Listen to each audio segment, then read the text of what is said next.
خليفة سيد الحاج علي رضي الله تعالى عنه هنده موني من شيخ علي وشيخ الشيخ أحمد سيد الحاج علي رضي الله تعالى عنه الله حكم عافية الله حكم جل دوميغال وإن جيتا وشيخ من خليفة من دكتور من فادي الله سبحانه وتعالى الشيخ الحاج أحمد جانبة جيتا سلمي دموطو سيستور دموطو يتاون دموطو ونوكو كامكو وينيني إن غاندي كاي nde hattan woni de o meeɗa luutede oɗo ziyara ko garanno ɗo hay so e ɗongal o wonno so ziyara yonti o taƴat ɗongal makko ara o waɗi ɗum laabiɗaali waɗi en ciftoranmo ɗo en tawnanmo ɗo alhamdulillahi rabbil alamin en jetti noon ƴeftuɓe konguɗi ɓe kaali ko heewi cheikh alhaji mouhamad ibne saïd ko ɗo o waddi fi deftere hijrata suadai wa rihlata shuhadai o waddi fi ɗum ɓe gurdam seydi alhaji ali gila ko fuɗɗi haa to haali kala ko windinalooɗo o holla seydi alhaji ali jamma alhaji ali wiyomo allah jaɓi ko windi hen fof so duwawu mum so tarikh mum on wiyata tan ko allah jaɓi jaabima kala ko windi jamma so fini subaka o holla seydi alhaji ali o satanomo wiyamo allah jaɓi jaabima koye on nokkude hande gonɗen alhamdulillahi rabbil alamin no ceerno ousmane wini nde seydi alhaji ali ari seykhna alhaji mouhamad ibne saïd jaafoɗon o tawino ɗo anduɓe heewɓe waliyaɓe heewɓe ko heewi e maɓɓe kadi ɗo ari seydi alhaji ali yaafi ɗumen ko wayno alhaji huuɗi caam to kay hey ko ɗo wonno e ceerno ari seydi alhaji ali wimo yaah on fuuta peññinoya toon allahumma anta salam ɗum ceerno mamoudou diop umfani ne hewno haaltude ɗum o wi kanko ko alhaji huuɗo e hoore mum wimo noon o meeɗi haaltaniren ɗum taw aliyu an no tawa yiɗɗen ko kala keɗen kaala to eɗen jogani ɗum dalil aliyu an goto fof no andimo o jeeya e dariɓe e townu goɗɗaka ceerno ceerno mamoudou diop umfani o wi ceerno huuɗo wi kam cheikh alhaji mouhamad ibne saïd ari seydi alhaji ali wi womi dayi ko hoot kay heyɗi mi feññine toon allahumma anta salam oye mbimomi mi suusa oye feññine nder galle ma o wi jinmi ko oɗo mouhammad saïd garɗo ñande o ari feññinɗa lomtugal makko jinmi ko ɗaccata mi rewa e makko kala to wawi wonde mi wonde e makko o wi ala jimmi tan ko koota gona toon jatigi makko allahu akbar mais jeeya hen ceerno oumar touré to anem siwol no paamirten ko mamum mamma sek mata mamma sek wiyete on jibini yummakko ɗo wonno seydi alhaji ali yaafi ɗum yo hoot caggalde ceerno ari mais jeeyaɓen ceerno abdoullahi dia jeeyaɗo jaaɓa ceerno younus dem ndiaye kunda on ko tanum ariɓe ismail mais jeeya hen ceerno alassane dieng to ganna bawl lollirɗo samba abdallah woni mamum abdoul fattahi en ɓe garadaka nde jeeya hen cheikhina alhaji harouna rachid diallo mo goto e ɓen fof hankadi ɓalli alhamdulillahi rabbil alamin ɗum waɗi ceerno men ceerno ahmad tidiane fas o wi ndeɗo hunde yahore ngal ɗo dental way tan kono mubtada e khabar geɗel hen fof yahata gagol ngel ngel wawa haalde dental ngal tawa haalade cheikh alhaji mouhamad ibne saïd a wawa haalde dental ngal tawa haalade seydi alhaji ali sa nani tan mubtada e khabar woni ko ganduɗa hay goto yahata gaga goɗɗo o alhamdulillah ceerno ousmane jumpiiɗo gonka makko gide bisawo hano o yaltiri toon hakkude makko e monjuri ay ɗum ceerno no addi ɗum e deftere muɗum hijrata suadayi omo haala toon kanko cheikh alhaji mouhammad ibni saïd o wi wa qala al-arifun man kushifa lahu an zarrati min at-tawhid حمل السماوات والأرض على شعرة من أجفان عينه بالقدرة التي أعطيها فليس ذلك يضره شيئا وكلا دكار هون التوحيد وانت عند الله هاي سيدو كفر دكاب الليل نقابرت ويقول الله كتير أسمان مجدي إليه دي ويوم واجر ودادي اللي يقول كوفل اللي يجي مكو نعم بمكو ولا ويك مكو سيد الحاج علي دون كنون تاري اللي كيميلو تفسيري كيميلو كنو فوق الله يبين لي مدوم بالقدرة التي أعطيها دولو يرد هنك دودي الحمد لله إنجيل أجونا بفيري وهالي jarabuyeji ɗi fof ɗi seydil haji ali jarriba ha o yetti o wi min de mi yi'ani eko jangumi e defte eko bittumi e anduɓe tampanɗo oɗo diine o tampani diine o tampani sunna o tampani tijjaniya o jarriba hen o tampina hen o wi taggal cheikh oumar mi yaari hono seydil haji ali ɗum ko haala ceerno men cheikh alhaji mouhammad ibni saïd deftere makko hijrata suada haala makko o wi fa inni ma ra'aytu فإني ما زلت ألتجد الأخبار وأتحدث مع العلماء العلام وأطلع على ما أمكن لي من الكتب ولكن ما سمعت أن أحدا من أهل الله بعد الشيخ عمر أتعب وابتلي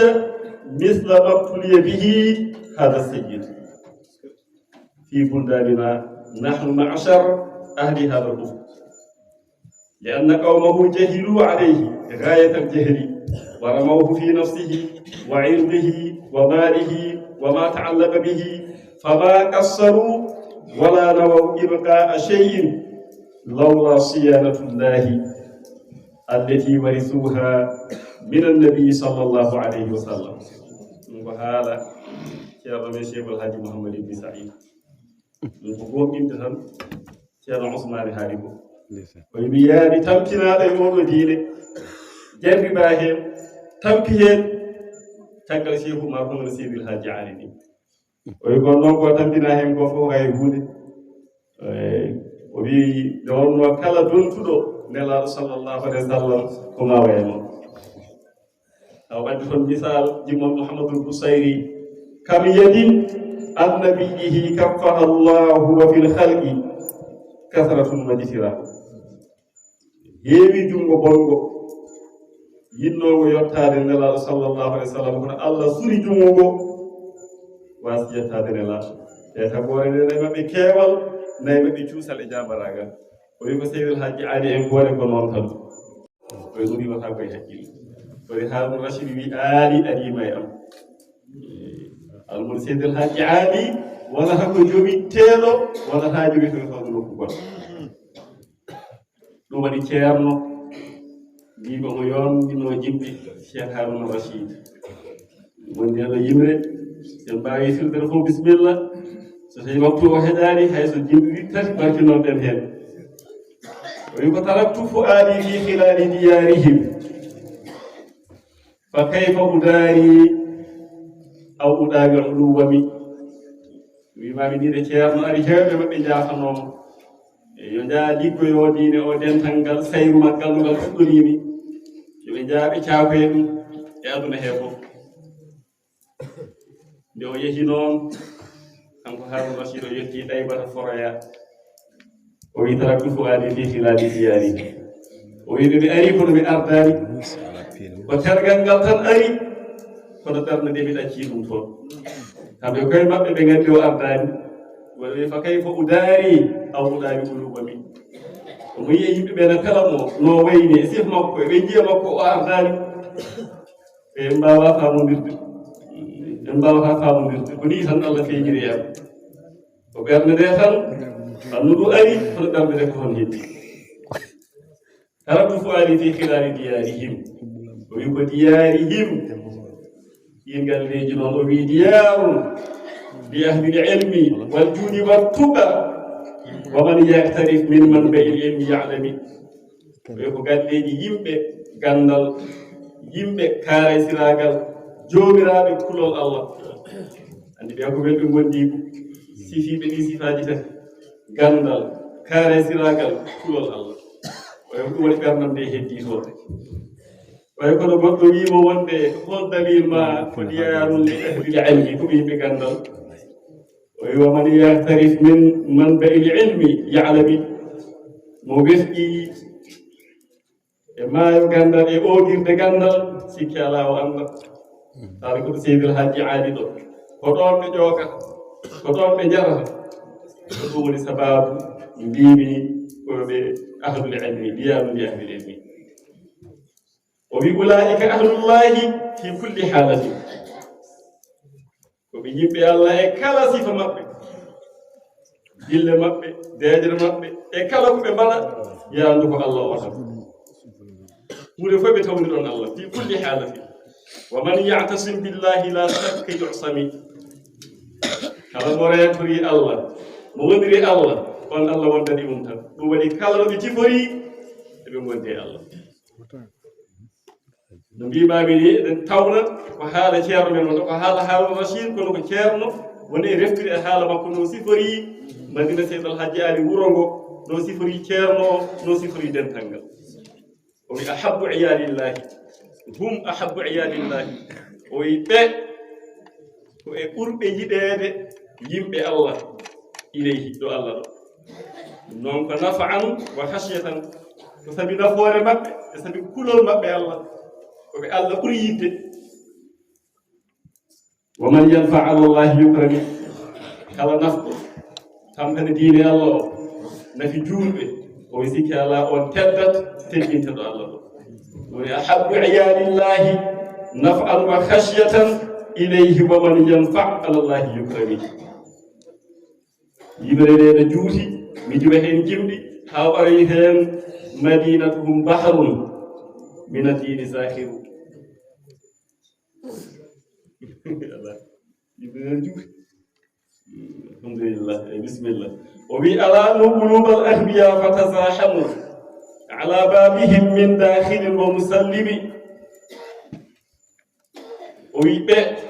e mbimi ko ahlul ilmi diyaru li ahlil ilmi ɓe newni ɓerɗe majjuɓe mi haalani haala ceerno o de ko kamɓe tan taw almuɓe ɓe ɓe mballiti ceerno o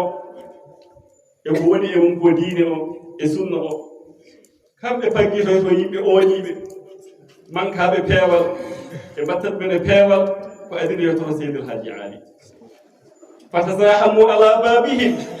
min dakhilin wa musallimi woni ɓeen majjuɓe eɓe ɓittodira eɓe ngaɗodira e daɓe almuɓe Seydil Hajji Ali min dakhilin naatowo e l'islam wa musallimi e garɗo jokkude maɓɓe en ɗam na ndaara ɓeydeede ko diine mum ko sunna mum e to tijaniye ko ɗum waɗi yaizzu ala cheytani Allah yara lahu siwa alimin aw abidin mutaallimin o wi ɗum waɗi no Muusa cheytan woni Iblis nde yiyata e dental Seydil Hajji Ali o yiyata e maɓɓe so wona ganndo so wona dewowo Allah walla janngowo ɗum Iblis yiɗa ɗum waɗi ɓe tampini Iblis dañama ɗo sago mum ɓe tawɗo ulaika ahlullahi fi kulli halati alhaali maɓɓe fof ko Allah siforgiɗo noon noon andi on Iblis ala e mum geɗal ɗum waɗi izzu ala cheytani no Muusa no Iblisa sifa maɓɓe o wi ida kana hubbul awliyai bilayatan fa hubbuhum mufaradun ala kulli muslimi yidde waliyaɓe Allah so waliyagal wona ko ɗum jangueten e defte men suufiyankoɓe yidde waliyo Allah sa yiɗi tan woni waliyo o tawi ɗum ko waliyagal o wi ɓe yidde ɓe ko farilla wona waliyagal o wi sa yiɗaɓe tan yaanu mbiyata ka kefeero yidde ɓe o wi ko farilla fardun ala kulli muslimin no e balliri oɗo diine eɗo e balliri oɗo sunna e darde maɓɓe heen e yaadu maɓɓe heen o wi ɓe yidde ɓe ko farilla sa yiɗaɓe tan yaandu a naati e jartudingol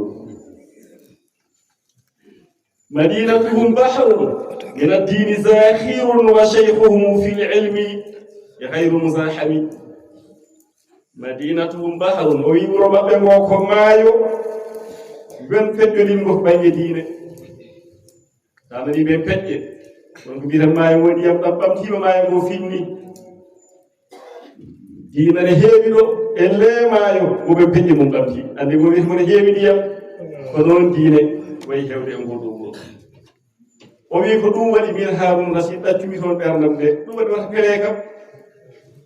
ɓerde nde ɗaccumi ɗum toon ko tergal ngal tan ari sabi ko liɓi sifori wuro ngo to diine ɗongo heewi diine e leemaayo wen peƴƴori ngu wa cheikhuhum fil ilmi gayru musahabi ceerno maɓɓe o noon wittodirtaake to baŋnge ganndal baŋnge ganndal alaa mo fontete alaa mo wittodirta toon fof kanko daɗi ala qarnihi aalin wa hajja li rabbihi huwa alhaaju aali fawqa kulli muallimi ala qarnihi na e qarnu mum aalin seydi alhaaji aali omo e dow qarnu makko ɓe o fottuno zamanu qarnu ko ɗum mbiyata wonde siècle duuɓi temedere ɓe o fotti zamanu fof yo mari ɓe dow ɗum ko Harun Rashid haali ɗum ceerno Cheikh Alhaji Mamadou Saïd reftani en heen o addi ɗum e deftere makko o wi mbaɗen ɗum e deftere heen pour naftorade e pour kadi saasnude ɗum haa aduna firto tawna janngi e yimɓe ɗan ngannda ɗum denɗal no naftoro ɗum julɓe fof naftoro ɗum o wi wa hajja li rabbihi o hajjo yi suudu Allah huwal haaju aali fawqa kulli muallimi o wi biyeteeɗo ko ganndo haa jooni huɓɓituɗal no janngina omo dow mum ko ngarduɗaa e makko fof ko ɗum waɗi nde ceertumi e maɓɓe waɗanimi tampere waɗanimi dillere woni ko tergal ngal arti kono ɓernde nde ko toon heddi o wi aya cheikhana lamma jasiatu falam yufi rajatu ila al ahdi lhadidi lmuqaddami aya cheikhana lamma na'azzatu ankum tafaddantu kayfa alhubbu yasri ma addami wa qultu jazaka allahu anna ziyadatan wa abqaka umman aw aballi mo yattami o wi ma ceerno amen seydil hajji aali nde ndillumi cuniimi e nguɗo ceeriyu o wi dillede nde nafaani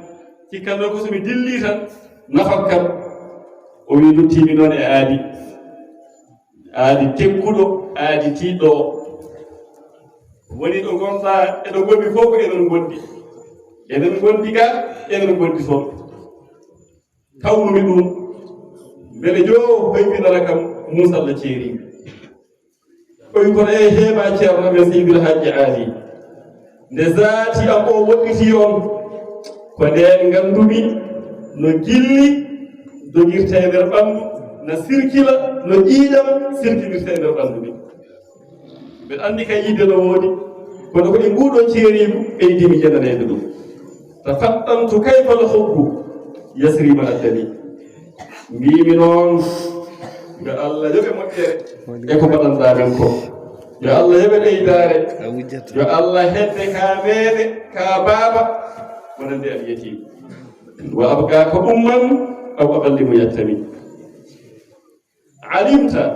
wa allamta al ibada wa lam takhaf ala sunnati al muhtari lawmata laimi o seydi el hajji aali sincingoɗo wuro o sinciri koko geɗe nayi ɗeɗo limtata geɗe hen fof maadi hen jimol o wi ko diina l'islam o ko sunna nelaɗo sallllahu alayhi wa sallam ko deftere qur'ana nde o wi ko laawol tijjaniya ɗeɗo geɗe nayi ɗum woni ko haalata o wi alimta wa allamta al ibada ngannduɗa ngandinɗa jiyaɓe ɓe walam takaf ala sunnati lmuhtari lawmata laimi sunna nelaaɗo sallllahu alayhi wa sallam a reentaaki toon a hulaari toon feloore felooɓe aɗa fonndi heen fof ma ɗum waɗi mo wiyatnoo ceerno mouhammad sen haa joni ɗumi seeɗa o yi ɗo e madina hay so keefeero ɗari ɗo wonat e sunna haa yalta wuro ngo min ko e sunna nguuranmi ko e sunna mayammi koye hay so keefeero de so ari ɗo wonata koye sunna haa yalta wuro ngo ɗum woni ko sahaabo en ciftine yen ɓeydu tinnaade e on ɗon sunna e ngal ɗon peewal e ngal ɗon laaɓal ceerno mamadou oumar to hoore fonde ko ɗo wonno machallah ñanden tan abdourahim kan neldi kam soomo o wii waaji gooto ari ɗo ganndo kadi ko ceedanaaɗo ganndal e fasintaagal seydil haji ali wimo mboɗiɗi mbindanaami leeteere o windanno ɗum ko e sirifaaɓe alawiyankoɓe yewno waaji o ko ceedanaaɗo ganndal ko fasinte on windi leeteere o haa gasi sañi ɗum noon kadi haa yooɗi yuɓɓin ɗum haa yuɓɓi o waɗi to lesto min mouhammad ali aɗa jaali janngi leeteere o haa weyni o totti ceerno no cheikh alhaji mouhammad ibne sayd jiɓe leeteere he ceerno wi feewi de seɗɗi kay aɗa jaali wi leetere o wonaa sunniyanke min hunde fof dewna min koye sunna leetere o wonaa sunniyanke sabi leetere gonɗo ko qur'ana o ko innahu min souleymane ko binduɗo o ko inde mum addete haaɗede leetere gonɗo e sunna o mo nelaaɗo sallallahu alih w sallam winduno musaylimatul kasab o wi ko innahu min mouhammadin rasulillah koye ponnoɗa fuɗɗorade ko min mouhammadou ali on saha gadda ko gaddata fof kono binda ha gayɗa cikkitoɗa mouhammadou ali leetere wona sunniyanke koye ceerno mouhammad seeg leetere leetere o seega ceerno mawɗo dari hefuta ari tawi o sunna moyiroto dana galle ari cam allahu rabbana ko kalɗa ɗo ko yamiri o yo windu o lettere ha paari o windi ha paari waɗi to lesso min seydou hadji ali mo kici seydou hadji mouhamadou moussa wi yooɗi seydou hadji ali wimo ɗum yooɗani wondani e sunna o zamanu noon hande dariɓe ina wiya wonde seydou hadji ali wona ganno seydou hadji ali wona ganno ɗum ina fota ƴewtere no fewi eɗen poti ɗum haalde no moƴƴi par ce que mo wona ganno gasnuɗo fannuji fof haɓɓi defte mum ari ɗum haalata ومن يغترف من منبع العلم يعلمي ɗum no yimrete alimta wa allamta al ibada no yimrete fawqa kulli muallimi wona yimrete tede gasani taw ko haala haruna rachid ko haala cheikhna alhaji mouhammad ibni saïd en kaali sunna o wi o sadaftana shatta sudan فجمعتنا على الدين حتى صار كيد للفم وصادفتنا ويتوضا من الشتى ومن سريد سيرتو بساكيبه فجمعتنا ندين دامن دوني ابنم قال لك هذا سنه وهذه جوكر ابنم جمعتنا على الدين اي دين وري دين الاسلام السنه جوكر ابنم حتى صار كيد للفم ها wattini hoɗoɗo jungo so nokki longere so faari hunko wofata hay so gumɗo so nokki longere so faari hunko wofata o wi dino o yimɓe no naata heen yadkhuluna fi dinillahi afwajan o wi ɗum ko an woni sababu wowdirde men oɗo diine no naate jamma e ñalawma hono no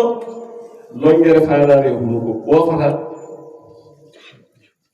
ونبهتنا حتى علمنا بأنه هدى الله إذا أهدى لنا كل مجرم ونبهتنا بالنتاب حتى علمنا بأنه هدى الله هو القرآن ويدود من الهدى سنة دين ذكرين قرآن تابع الله القرآن إذا أهدى لنا كل مجرم كلا كيفيرو Allah fewndi ɗum wattuɓe laawol tawri koye ma an seydil haaji kala kadi juulɗo gofatnoɗo Allah mujiri makkodinowo kadi ari tuubi jebbiri felliti yaltude e goofi Allah ɗum ko an fimmini meɗen waɗa bahtana wa jarayta man asartahu fasabattahum bi baslin wa hilmin min fasihin wa ajami o wi wa jarayta nodduɗa man asartahum ɓe ndendunoɗa zaman woni asr fasabattahum o wi dadɗaɓe noon nde mbaddu ɗon course o wi ko andari daɗirɗaɓe bi baslin wa hilmin kaaray siragal e muñal sabi wiyata jiyaari caɗele ɗe kanje pop ikkata o roniɗe ko e ɗe o yitere makko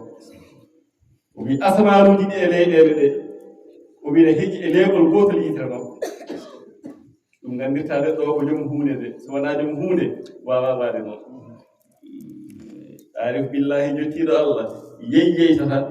kalno jiiɗa ne dilla walla no suno walla ne mettina taw ko diine Allah ɓe ma hurum Allah huncaki ɗum dillinta jomum kono kadi aduna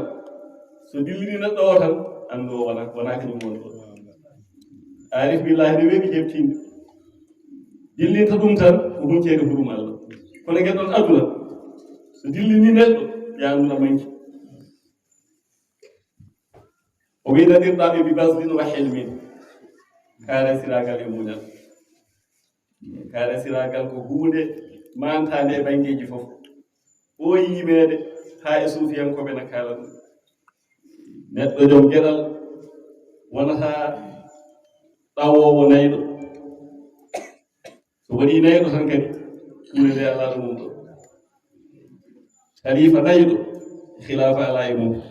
wonata kaare sire tan o wi nadirɗaɓe kaare siragal e muñal o wi mi ittitinani noon min fasihin wa ajami o wi ɗum ne ko arabeɓe e ajamiyankoɓe kona arabeɓe koko no mbiɗen ni ceerno habbe babata Allah no seedanimo nangue ngue to fuɗata hatugue mutata hande e aduna he hoɗo makko ala cincuɗo wuuro mum na woni e dental mum na woni e oɗo diine laaɓɗo na fawi e deftere Allah ko goto e aduna he o wi fa awrattana wirdan tijani mujalliyan fa kunna ilayhi lyawma awwala qadimi o haali sunna o haali diine o haali enɗam o haali qur'ana o wi fa awrattana wirdan tijani ɗo heddori noon o wi ko an joldi men e laawol tijaniye wirdu firi ko jolirde wirdu mo nantenno ko jolirde nde jolirde ko an Allah jiyaari jolɗi men hen ɗum ne mujalliyan ko an woni hen pe a wiyeɓe mujalli e musalli mujalli woni premier musalli woni deuxiéme minen noon ko an woni premier mo hollude men laawol tijaniye koɗo ma ɗo min jii koye ma min jaggi fa kunna ilayhi lyawma awwala qadimi hande min cikkata ko minen fof ngadi e laawol tijaniye haade koɗo ma ɗo min ƴefti defte tijaniyankoje ɗene mbiya wa sihhatul isnadi ka ta'ayyanu wa laysa bi sawa'i man yulaqqinu kala dokkuɗoma tijaniye wawɗo wonde fof ka tijaniyen kene sellanma haɗa tan mo jogui yamirore sellude ha yetti cheikh tijani ha yetti nelaɗo sallallahu alih w sallam sa jogui tijaniye koye kono ɓe potani de wa laysa bi sawa'i man yulaqqinu longinoɓe ɓe hokkiroɓe ɓe potani minen noon Allah je aadire totti men tijaniye min cikki ma taw minen fof kadi hen hay goto aɗaki men tijaniye ko ɗum waɗi fa nashrabuhu safwan wa yashrabu ghayruna bihi kadiran wal fadlu lil mutaqaddimi miɗen jara wona miɗen wirdu ko jolirde oyi miɗen jara e jolirde nde ede heeɓi ede laaɓi ede ɓuuɓi ede dahmi koko laaɓi men tiɗe tijaniye wa yashrabu gayruna bihi kadiran o wi goɗɗo mona miɗen o wiyata ko guddiɗɗam ko tijaniyenke de kono o heɓani hono ko men keeɓi ko haade ko ɗum ma ɗum men ƴefti wal fadlu lil mutaqaddimi o wi ɓural wonani ko gardiɗo e hunde so tawi heewi sarima saakima yimɓe fof no mbaɗɗa o wi ƴeewete ɗum ummi to gonɗo lasɗi o yo ƴeewe to on wodani ɓural o wi lagal faasa qawmu tahtaniri ka saffafu walla suffifu fo no sella khushu'an wa man ya'mal bi nirika yaslami lagal faasa qawmu o wi malama yimɓe saffafu ɓe ngannduɗaa no juɓɓini koye mumen tahtanirika e les jiimaɗima niir ko leggal tawetegal e gayi sono gayi so waɗama jele ene ngaara andi ɗum waɗi koye jiimani ko leggal ngal so wiyeto majji ɗum woni jiimani wiye niir kala woɓɓe jiimanima ɓe ndemalaɗo ɓe goniri hen khushu'an lol Allah e yankinare wa man ya'mal bi nirika kala mo golliri laawol ma woni e jiimanima golla yaslami on kam hisi e bonirede hisi e yande e goofi yande e bangare alam taku kanza sa'ilina wa ka'batan bi kulli faqirin min muhibbin wa muhrimi way bele wona ko an woni ngalu ñaagiɓe o meeɗa ruttude ñaagiɗo ono ko Allah wino amma sa'ila fala tanhar ñaagiɗo so ari wata gufmo wata furomo wata fuɓtomo so tawi a ala konngol moƴƴol ɗo woodi sa ala ko woni e poosma ko dokkuɗamo hokkumo konngol moƴƴol wa ka'batan li kulli faqirin ñaagotoɓe ko an woni ngalu maɓɓe wasɓe ɓe ko an woni suudu kaaba maɓɓe suudu kaaba yewata ɓe jiiɗa fof na wange kanko ɗo makko ɗo o wasɓe ngarno tan mango ɗon gummatanoko ɗon ɗum tindiri ko kaala siragal makko tindiri kadi alaabo ɓurni joddade la yanharuna hadiran an rasidihim ɓe jimi ɗum nani bal yanharuna bila matlin wala yasi ɗum noon min muhillin wa muhrimi daktiɗo e karmin suudu kaaba ko noon ɓe daktima nan koota ɓe nan karmina adde ko noon arɓe ɓe ganduɗa haajijuɓe ɓen pewnama nan jaha woɓɓe kadi nan gara o wi ko ni cifrinoɗa ko ɗum waɗi min Haruna Rashid ne gartumi woni ko tergal ngal ɓandu ndu arti kono ɓernde nde artani ne heddi toon toon noon woni ɗo ɗo gonɗen hannde ɗo jooɗiɗen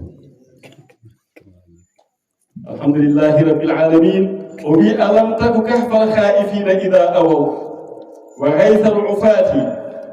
min yatimin wa ayyimi mbele wona ko an woni wimbo hulɓe to qur'an ashabul kahfi en toon nde ɓe kuli laamɗo keefeere mbinoɗo no waɗa ɓe e mawnoyɗo koto wimbo ko toon ɓe ceerti e kulol o wi an kala kulɗo so ariɗo ma ɗo daɗi mbaɗa e hulɓe ɓe kono wimbo ngo wano e ashabul kahfi en wa ghaythal ufati tenkoɓe ko an woni toɓo maɓɓe ko an woni faabo maɓɓe o wi ɗum noon ko fof min yatimin o ajibi al yatimu ko an woni bammum surga walla ko mbiteɗa faaɓi de gandanɗa to mbaɗa diwo e ko nandi hen fof ko an woni nafoore mum yimɓe ne gandi ɗo kala gonnoɗo ɗo nden ko mbiten surga ko ɗum alaɗo ɗo ko dente walla ɗo ko ñawdi makko diwo debbo surga gorko ɗum wonatano ɗo debbo wonanno e dewgal tan gorko ne jogotono sohanajo tan alhamdulillahi rabbil alamin o wi alam taku shamsan tubtada wa mahajjatan ida alhaqqi misla samhariyil muqawwami mbele waɗa ko an woni naange nge ene ƴeemtine naange ene andire hoto funnaange heewi e holto hirnaange heewi naange ne watta wemɓe e laawol ko noon mbaɗa wemɓe ne ceertanno e wemre so ngariɗo maɗo wa mahajjatan ila alhaqqi ko an woni laawol faade e goonga kala jiɗɗo goonga Allah koɗo maɗo rewata misla samhariyi aɗa wayno samhar ko gorko wiyeteno jon suur makko wiyeteno ko ruɗeynata kamɓe ɓe ɓuccatno ko gaawe ɓe jeeya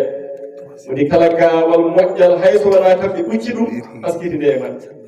gaawe poociiɗe o nandidir ɗum noon e diine poociiɗo diina pookiiɗo laaɓɗo o wi alhaji adina wayi heen honono gaaɓe sabu hari yakkoje shakarta fasada allahu thumma shakartahu fasada wa man yastami billahi bimaami jettuɗa allah noon allah ɓeydi jettuɗa allah allah ɓeydi Allah wi noon la in shakartum la azidannakum ko Allah waɗanma ko ɗo jiyeɗa fof aɗa yetta Allah aɗa yetta Allah Allah no ɓeydanma to ɓangeji fof o wi sikki ala balliniɗo Allah walle garsigirniɗo Allah arsigine so noon Allah waɗanma an Allah hokkima fof aɗa yetta Allah Allah no ɓeydanma dañƴa sago ma e wuro ma dañƴa sago ma e dental ma nden noon faɗa kulla cheytanin yasubu bi hammihi wada kulla sultanin bi anfin murakkami wada kulla shan'anin yamutu bi ghayzihi wa haddis bima a'taka rabbuka wal ami o wi accir kala cheytani yo taaydu e mette mum iblis mettata mbar hamo ɗo e ngoɗo wuro o dañamɗo sago makko o wi accir kala laamɗo e hinere irlide e leydi yarahmul anf woni koyera andi kam no hinere ha irli e leydi hay so mbir sippirama so tawi yendirama ha hinere nde muuɗi leydi koyera ko ɗon haali accu eɓe koya o wi anɓe ɓe accirɓe ɓe maayde e tikkireji maɓɓe an yeewtu ko Allah hokkuma Allah yi wa amma bi ni'mati rabbik fa haddis woni wa haddis bima a'taka rabbuka wal ami aballahu illa an yakunu abidakum wa man yabghi ma lam yu'tihi Allahu yuhrami o wi Allah jaɓani so wonaaɓe wona jiyaɓe ma kamɓe lamɓe ɓe kamɓe anɓe ɓe Allah jaɓani so wonaaɓe wona maccu e ma jiyaɓe ma a halfatɓe tan ɗum ko Allah hokkuma ɗum eɗen mbiya dokke Allah ɓuri jiiro o yo man yabghi ma lam yu'tihi Allahu yuhrami mo naarti ko Allah hokkani ɗum ɓeyda woɗɗude sa weɗa darta ko Allah jogorani hokkude ma yaadu ko dartata ɓeyda woɗɗude aɗa riida ka heftata an noon ala ko pooɗaniɗa kono fof tawma ɗo alam tarahum maddu akuffan falam tadur ilayka wa ta'alu wal ula fi takarrubi wa kanuka hatta muzziqu wa tajarra'u halakan wa man yastabri zulma yandami o yimɓela yiyano anɓe ɓe e pootino juuɗe maɓɓe kono ɗe jottakima de a darani ɓe ni an aɗa toowa aɗa ɓamto o wi toowal woni koye gollude golle moƴƴe golle tedduɗe saɗa gollon tan jiyata kada ɓeydo eɓe pewjanma kisa ha bone maɓɓe yanti e maɓɓe wata jarra'u halakan o wi halkare so ndiyam woni ko halkare ɓe woni e yarde ɗum ɓe gooɓata wa man yastabri zulma yandami kala mo weldini toñangue wiwonde koye toñangue durata ɓattane makko fof ko nimsa ɗum woni kamɓe fof ɓe nimsi an aɗa jogui haaju ma uyunuhum fi junnatin wa qulubuhum bima hasanu min ni'matin fi jahannami o wi anɓe ɓe jiite maɓɓe na e heeɗo ɓe jiyata wa aynu suhɗi tubdil masawiya jiite maɓɓe na e heeɗo andi haasidi ko noon waye yiyata moƴƴere e jondam mo ha sittowo wa qulubuhum bima hasanu min ni'matin fi jahannami o wi ɓerɗe maɓɓe na e jahannama sabi ko ɓe kaasi to andi haasidi ko noon wayi o woni fof sertata e ɓernde mettude adama ilahi halaka dahra baynahum wa in kana hada dahru laysa bida'imi o wi Allah dumni alhaali ma e oɗo aduna ɗum ko Allah waɗi noon o wi hayso aduna o wona dumnotoɗo an ko ma ko gasata firtata ko sabi en kaltingal ɗo dental ko ɗo woni lasɗi maggal o wi ko Allah dumni alhaali ma katuɗi aduna hayso aduna o dumnata حلفت يمينا بالعهود التي مضت ولست على هذا اليمين بآثم على أنه إن دام فرقة بيننا بقيتك عأما فاقد السمي أبكمي ويمي ووني wondore e aadiji ɓennuɗi nde wondore noon o wi yanata wondore mi hulani mi bakkodinta e nde ɗo wondore mi woodi nguɗo ceeri ko so juuti mi arti gaɗe kono ɓernude ko ɗon heddi min noon jimmi tan ko jaɓana kam mi arta mi hodda e ma sabi no cifrimi ɗo ni mi anda so tawi rabaari kontinde mi woodi nguɗo ceeri ko so kontini min Haruna Rashid baqituka ama mi heddoto komi kumɗo mi yiyata faa'idi sami mi heddo komi baho mo ganduɗa na hattinande aba kami mi heddo komi mum nguɗo ceeri ko so kontini mi wona gumɗo mi wona baho mi wona mum wadde holno mbaɗanmi o yi fa ya rabbi matti'ni fihim waqti hajati وصلي على الهادي وبارك وسلم وأصحابه والتابعين وحزبه مع الآل قرا من قريش وهاشم وبي جومم على جومم جومم دخمي ترامبي يغادر شيري بوري حقنا بمؤمن ودي حاجتي همت حاجا سبيبه يسو نجوكرا ما الله رجب جابو o wi Allah juul e pewɗo pewnowo nelaɗo sallllahu alih wa sallam ɓeydu barke e makko ɓeydaki salma e makko kanko e sahabaɓe makko e tabi'ina en e fedde makko e koreji makko qurayshiyankoɓe e hashimiyankoɓe allahumma salli ala sayidina muhammadin wa sallim min jafima noon e ƴeftude ta juɗɗo on jarama